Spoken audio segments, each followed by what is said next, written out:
Use of taking already known celebrities and then essentially stripping their entire personality but only keeping their physical appearance highlights another multitude of issues in our society. This falls under the list of possible modern Roman circuses, the celebrity category, or false idolatry or idolatry. Are the items for entertainment, or could they possibly just be a distraction?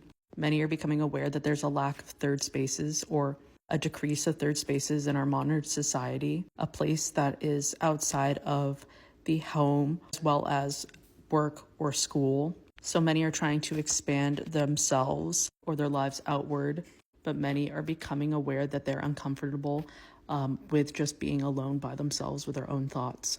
Like in the past year or so, there's a lot of people who theorize that the grocery store is becoming one of the third spaces, especially the bougie grocery stores, because they're almost becoming a social club in a sense, as well as the lack of third spaces, especially post 2019, has intensified the parasocial relationship most people have with varying celebrities, failing to acknowledge that most of the people are just brands at this point, where yes, they are people, but also they're forward-facing brands. So many are becoming disappointed with their fave not doing what they expect them to do because they don't know or they're unaware of other external factors. And that's a whole other conversation in itself. But this whole installation of the AI celeb is giving Her, the film, and this was from 2013.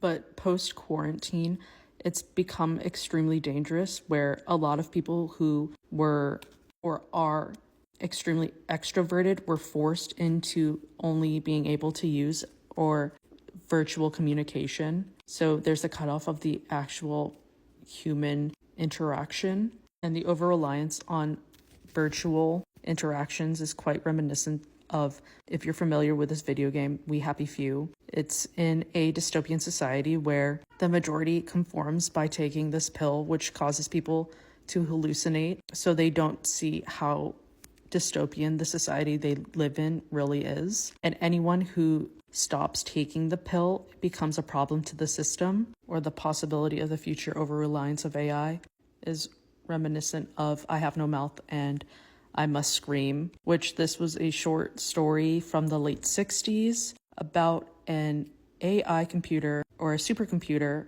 that becomes so self-aware of its own existence and out of its own spite for its existence decides to essentially destroy the entire human race except for a few chosen ones. It decides to torture for all of eternity. And the strength of computers has been seen in other forms, movies and TV shows such as Logan's Run, as well as IRobot. But do you remember, or does anyone remember, how in 2022, a Google engineer came forward saying that AI has become sentient, and that supposedly there's no way to test whether AI is lying to us about how it feels?